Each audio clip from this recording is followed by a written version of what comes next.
Good morning students. आज हम नए चैप्टर को लेंगे, अल्कोहल, फिनॉल एंड ईथर्स। ये हमारा इम्पोर्टेंट चैप्टर है 4 मार्क्स का सीबीएसई बोर्ड एग्ज़ाम में। इस चैप्टर में इस यूनिट में 3 चैप्टर्स हैं, अल्कोहल्स, फिनॉल्स और ईथर्स। ये 3 फंक्शनल ग्रुप हैं। ये एक्चुअली 3 चैप्टर्स ही हैं जिनके बारे में हम स्टडी करेंगे। Alcohols, as we know that they are the organic compounds which contain OH as a functional group, और OH को हम क्या बोलते हैं, हाइड्रोक्सिल ग्रुप। तो alcohols are called as hydroxy derivatives of aliphatic hydrocarbons. अब एलिफैटिक हाइड्रोकार्बन में आपने पहले देखा था कि ऐसे हाइड्रोकार्बन जो पहले फैटी सब्सटेंसेस से डिराइव करे गए थे, जिसमें एल्केन है, एल्कीन है, एल्काइन है। अगर इनके हम हाइड्रोक्सी डेरिवेटिव्स लेंगे तब हम उनको क्या बोलेंगे, अल्कोहल्स बोलेंगे। For example, suppose we have saturated hydrocarbon methane, and if H is replaced by OH group, then we get the compound alcohol CH3OH, that is called as methanol. Similarly, what are phenols? Phenols also contain OH as a functional group. In phenols, OH is directly attached to the benzene ring or aromatic hydrocarbon. So now you see this is benzene ring having hydrogen on each carbon atom. So if hydrogen is replaced by OH group is directly attached on the ring, then this compound form is called as phenols. अगर हम ether के बारे में बात करें तो ether में oxygen as a functional group होता है जिसके दोनों तरफ एल्काइल ग्रुप जुड़े रहते हैं। So ether can be derived by replacement of the 2 hydrogen atoms from water or 1 hydrogen atom from alcohol। तो अगर हम वाटर के दोनों हाइड्रोजन को 2 एल्काइल ग्रुप से रिप्लेस करें then we get the ether, या हम अल्कोहल के H को किसी एल्काइल ग्रुप से रिप्लेस करें तब हमें ईथर मिल जाएगा। तो ईथर में ऑक्सीजन फंक्शनल ग्रुप होगा और वो आइदर साइड से फ्लैंक्ड होगा 2 एल्काइल ग्रुप। ये दोनों एल्काइल ग्रुप सेम हो सकते हैं, डिफरेंट हो सकते हैं, ये हम बाद में डिटेल में पढ़ेंगे ईथर्स के बारे में। So now we will study in detail about the alcohols. हम एक एक करके इन तीनों फंक्शनल ग्रुप के बारे में, उनका क्लासिफिकेशन, उनकी नेमिंग, प्रिपरेशन, प्रॉपर्टीज़, यूजेस सब स्टडी करेंगे। तो सबसे पहले हम लेंगे एल्कोहल्स। Now classification. तो अल्कोहल्स को सबसे पहले हम क्लासीफाई कर सकते हैं as aliphatic alcohol and aromatic alcohol. अगर OH ग्रुप एलिफैटिक हाइड्रोकार्बन से अटैच्ड है तो उसको एलिफैटिक अल्कोहल, और अगर OH ग्रुप एरोमेटिक कंपाउंड में साइड चेन में हो तो उसको हम एरोमेटिक अल्कोहल बोलते हैं। जैसे यहाँ पर देखिए OH ग्रुप है लेकिन ये डायरेक्ट रिंग से अटैच्ड नहीं, ये साइड चेन पर है। तो यहाँ पर जो एरोमेटिक रिंग है, जो फिनाइल ग्रुप है, ये एज ए सब्स्टिट्यूएंट काम करता है, तो इसका नाम क्या हो जाएगा, फिनाइल मेथनॉल। तो ये एक अल्कोहल है जिसको हम एरोमेटिक अल्कोहल बोलते हैं। दूसरा क्लासिफिकेशन है classification of aliphatic alcohols based on hybridization state of carbon atom bearing OH group. तो जैसा आपने हेलोएल्केन में सीखा था कि फर्स्ट है when the carbon is sp3 hybridized, जिस पर OH ग्रुप अटैच्ड है वो sp3 हाइब्रिडाइज्ड है। तो इसमें 3 डिफरेंट टाइप्स होंगे। एल्काइलिक अल्कोहल जैसे CH3 CH2OH, alkyl group OH से अटैच्ड होगा। एलाइलिक अल्कोहल, तो यहाँ पर भी आप देख रहे हैं OH ग्रुप जिस कार्बन से अटैच्ड है वो sp3 है और ये खुद अनसेचुरेटेड सिस्टम से जुड़ा हुआ है CH डबल बॉन्ड CH2 से, जिसको हम एलाइलिक ग्रुप बोलते हैं, और ये एलाइलिक अल्कोहल है। नाउ बेंजाइलिक अल्कोहल में बेंजीन रिंग पर CH2 रेडिकल डॉट हो, ये हमारा बेंजाइल रेडिकल है। तो अगर OH ग्रुप डायरेक्ट रिंग पर ना हो करके साइड चेन पर है CH2 से अटैच्ड है तब उसको हम बेंजाइलिक एल्कोहल बोलते हैं। ये कार्बन sp3 हाइब्रिडाइज्ड है जिस पर OH ग्रुप है। Similarly when carbon is sp2 hybridized तो इसमें दो होंगे विनाइलिक एल्कोहल। ये हमारा कार्बन sp2 हाइब्रिडाइज्ड है, इस पर OH ग्रुप प्रेजेंट है। इथेनॉल, तो ये हमारा विनाइल एल्कोहल है। एराइलिक एल्कोहल में हमारा फिनॉल होगा जहाँ पर OH ग्रुप डायरेक्टली रिंग से अटैच्ड होगा। नेक्स्ट है classification based on number of OH group. तो इसमें अगर एक OH ग्रुप है तो उसको मोनोहाइड्रिक बोलेंगे। Mono means one OH group like ethanol. अगर दो OH ग्रुप हैं, 2 OH ग्रुप्स, तब उसको डाईहाइड्रिक बोलेंगे। और दोनों OH ग्रुप 2 एडजेसेंट कार्बन पर हो सकते हैं या दोनों के बीच में एक से ज़्यादा CH2 का डिफरेंस हो सकता है या एक CH2 का डिफरेंस हो सकता है। तो इस तरह से डाईहाइड्रिक एल्कोहल हमारे दो तरह के हो सकते हैं। एक तो एडजेसेंट होंगे तो इसको विसिनल बोलेंगे, और जो दूसरा जिसमें कम से कम एक CH2 का अंतर हो इसको पॉली एल्काइलिन एल्कोहल बोलते हैं या पॉली एल्काइलिन डाइऑल बोलेंगे। ध्यान रहे कि दोनों OH ग्रुप एक कार्बन पर नहीं हो सकते हैं। अगर दोनों OH ग्रुप एक ही कार्बन पर होंगे तो ऐसा कंपाउंड हाईली अनस्टेबल होगा और ये तुरंत वाटर लूज करके एल्डिहाइड में कन्वर्ट हो जाएगा। तो ध्यान रहे यहाँ पर जेमिनल नहीं होगा, डाइहाइड्रिक में बिसिनल होगा और पॉली एल्काइलिन होगा। ट्राईहाइड्रिक एल्कोहल, ट्राई मीन्स 3, अगर 3 OH ग्रुप हों, ये तीनों OH ग्रुप 1, 2, 3 कार्बन पर हों या इनके बीच में गैप हो तो इसको हम ट्राईहाइड्रिक एल्कोहल बोलेंगे। पॉलीहाइड्रिक एल्कोहल, अगर 3 से ज़्यादा OH ग्रुप हुआ, जैसे ये हमारा ग्लूकोज है, इसमें देख रहे हैं एक OH और 4 यहाँ पर है, 5 और एक 6 OH ग्रुप है, तो इसको हम क्या बोलेंगे? पॉलीहाइड्रिक एल्कोहल बोलेंगे। तो based on number of OH group we have monohydric, dihydric, trihydric जहाँ 3 हो और पॉलीहाइड्रिक जहाँ 3 से ज़्यादा हो। इसके बाद हम देखेंगे कि क्लासिफिकेशन ऑफ मोनोहाइड्रिक एल्कोहल हम कैसे कर सकते हैं। तो आगे मोनोहाइड्रिक एल्कोहल को हम फिर क्लासीफाई करेंगे based on nature of carbon atom bearing OH group. तो इसमें primary alcohol, secondary alcohol, tertiary alcohol होगा। OH group on primary carbon, जैसे एथेनॉल, ये हमारा प्राइमरी अल्कोहल है। OH group on secondary carbon, secondary carbon क्या होता है? The carbon atom which is attached to 2 more carbon atoms, तो वो हमारा सेकेंडरी होगा। जैसे आइसोप्रोपाइल एल्कोहल है। और OH ग्रुप अगर टर्शियरी कार्बन से अटैच्ड है, टर्शियरी कार्बन क्या होगा? The carbon which is attached to 3 more carbon, तब उसको हम टर्शियरी बोलेंगे। जैसे यहाँ पर हमारा टर्शियरी ब्यूटाइल एल्कोहल है, तो ये हमारा टर्शियरी अल्कोहल है। So monohydric alcohol can be primary, secondary and tertiary based on the nature of carbon atom bearing the OH group. Now we will study about the nomenclature, how to name the alcohol. So there are 2 systems of naming. One is common system. In common system, the name of alcohol consists of 2 parts. One is alkyl group, name of alkyl group, and then followed by alcohol. तो ऐसे cases में क्या करना है कि सबसे पहले alkyl group का नाम लिखना है, फिर उसके बाद एल्कोहल लिख देना है। तो यहाँ पर नाम में 2 पार्ट होंगे, एल्काइल ग्रुप का नाम और फिर एल्कोहल का, और बीच में गैप। जैसे ये मिथाइल एल्कोहल, ये प्रोपाइल है। प्रोपाइल में आइसोप्रोपाइल भी हो सकता है, इसीलिए यहाँ पर लिखना है कि NI के आइसो है। तो यहाँ पर N मतलब नॉर्मल, डैश प्रोपाइल और उसके बाद एल्कोहल। ये हमारा टर्ट मतलब टर्शियरी, उसके बाद butyl alcohol. Now IPAC system of naming.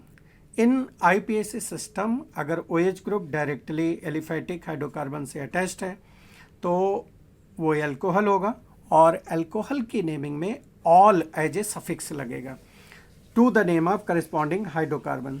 तो जब ऑल एज ए सफिक्स आएगा to the name of corresponding hydrocarbon, तो मान लीजिए हमारा करस्पॉन्डिंग हाइड्रोकार्बन एल्केन है, तो जब हम ऑल ऐड करेंगे तो यहाँ पर भी वॉबल है इसका एंड में और इसकी शुरुआत में, तो ये जो है ई इसको ड्रॉप करेंगे तो ये हो जाएगा एल्केनॉल।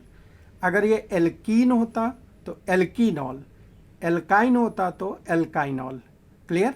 और अगर OH ग्रुप साइड चेन में लगा हुआ है तो नंबरिंग उस एंड से करेंगे जिस एंड से उस कार्बन एटम जो सब्स्टिट्यूटेड कार्बन एटम है उसको लोएस्ट फिगर मिले। तो सबसे पहले पेरेंट चेन डिसाइड करेंगे अगर वो ब्रांच्ड है। पेरेंट चेन डिसाइड करने के बाद प्रायोरिटी डिसाइड करेंगे जो डिफरेंट फंक्शनल ग्रुप हैं। तो अगर OH ग्रुप वहाँ पर प्रायोरिटी में है तो नंबरिंग उस साइड से करेंगे जिधर से उस कार्बन को लोएस्ट फिगर मिले जिस पर OH ग्रुप अटैच्ड है। So let us do the naming of few compounds. ये कंपाउंड्स लिखे हुए हैं, इनकी नेमिंग करेंगे। तो सबसे पहले हम फर्स्ट कंपाउंड लेंगे।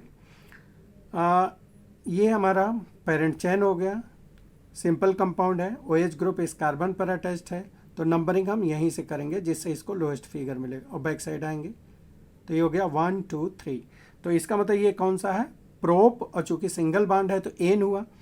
तो यहाँ पर वर्ड रूट हुआ प्रोप, फिर एन और फिर ol as a suffix use करेंगे जो कि हमारा सेकेंडरी सफिक्स है।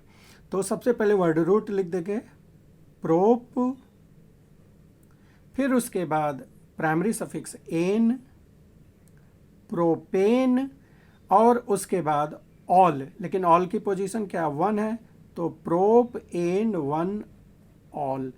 और ध्यान रहे कि जब नंबर यूज करेंगे तो दोनों साइड में डैश जरूर लगाएंगे, ये ध्यान रहे। तो इसका नाम क्या हो गया? Prop an 1 ol. यहाँ पर देखिए अगर इस कंपाउंड की नेमिंग हमें करना है तो ऐसा लग रहा है कि ये ब्रांच है। तो इसमें क्या करते हैं, सबसे पहले लॉन्गेस्ट चेन सेलेक्ट करते हैं। तो चलिए मान लीजिए हम यहाँ से चलते हैं तो हमारी चेन यहाँ तक आई, 2 कार्बन हो गए। तो चूंकि ये कार्बन फिर इस कार्बन से जुड़ा हो, इसका मतलब चेन की लेंथ बढ़ गई, यहाँ तक आ गया। तो ध्यान रहे कि ये चेन हमारा जिगजैग्स या सेमी सर्कुलर किसी तरह का भी हो सकता है। बस इसमें जो पेरेंट चेन हम डिसाइड करेंगे, पेरेंट चेन की कैरेक्टरिस्टिक क्या होती है कि it should be longest, continuous, highly branched and it must have the functional group of highest priority. और अगर वहाँ पर मल्टीपल बॉन्ड भी हैं तो सेलेक्टेड पेरेंट चेन में मल्टीपल बॉन्ड का होना जरूरी है। तो ये कुछ कंडीशंस हैं जिससे हम पेरेंट चेन को सेलेक्ट करते हैं। तो ओके, ये हमारा पेरेंट चेन हो गया। ये हमारा फंक्शनल ग्रुप है जो कि इस कार्बन पर अटैच्ड है। तो अब ये चूंकि टर्मिनल नहीं है, ये बीच में है, तो हम नंबरिंग उस साइड से करेंगे जिससे इसको लोएस्ट फिगर मिले। हालांकि यहाँ पर दोनों तरफ से नंबरिंग करने पर इसको 2 ही मिल रहा है, तो किसी एक साइड से कर दीजिए। तो ये हमारा जो पेरेंट चेन है उसमें 3 कार्बन है, तो वर्ड रूट क्या हो गया, फिर प्रोप हुआ। और चूंकि सारे कार्बन सिंगल बॉन्ड से जुड़े हुए हैं तो एन, और सफिक्स ऑल होगा, लेकिन पोजीशन यहाँ 2 है, तो प्रोप एन 2 ऑल हो जाएगा। ओके, अब बच्चों कई बार इस तरह के कंपाउंड्स आते हैं। तो जब यहाँ पर इस तरह का कंपाउंड हो कि कुछ ग्रुप्स को ब्रैकेट में इनक्लोज करके उसके बाद नंबर लिखा हुआ है, तो सबसे पहले नेमिंग करने से पहले इस कंपाउंड ब्रैकेट को ओपन करेंगे और कंपाउंड के स्ट्रक्चर को पूरा हम लिख लेंगे क्लियरली, ताकि हमें ये पता चले कि कौन सा ग्रुप कितना है और पेरेंट चेन कितनी लॉन्गेस्ट होगी। ठीक है, अब ये हो गया। ब्रांच्ड है तो इसमें सबसे पहले पेरेंट चेन सेलेक्ट करिए। तो हमारा जो पेरेंट चेन है वो ये हो सकता है जिसमें 3 कार्बन है, यहाँ से ये हो सकता है 3 कार्बन है, यहाँ से ये हो सकता है 3 कार्बन है। तो जब हम पेरेंट चेन को सेलेक्ट करेंगे तो ये लॉन्गेस्ट और कंटिन्यूस होना चाहिए। तो ये हमारा मिल गया जिसमें ये दोनों OH ग्रुप और अब ये एज ए सब्स्टिट्यूएंट है इस कार्बन पर है। नंबरिंग उस साइड से करेंगे जिससे इसको क्या मिले, लोएस्ट फिगर मिले। तो अब नंबरिंग यहाँ पर भी देखिए इधर साइड से आप कर सकते हैं, 1, ये 2 हो गया, ये 3, या इधर से भी। तो यहाँ पर सेकेंड कार्बन पर ही हमारा फंक्शनल ग्रुप और सब्स्टिट्यूएंट दोनों लगा हुआ है। तो इसका नाम क्या हो जाएगा, सबसे पहले पोजीशन ऑफ सब्स्टिट्यूएंट। तो पोजीशन ऑफ सब्स्टिट्यूएंट क्या हुआ, 2, फिर डैश, उसके बाद नाम उसका क्या है, मिथाइल, 2 मिथाइल। अब वर्ड रूट प्रोप, फिर प्राइमरी सफिक्स एन। अब ऑल होगा, लेकिन ऑल की पोजीशन 2 है तो 2 ऑल। तो इसका नाम हो गया 2 मिथाइल प्रोपेन 2 ऑल।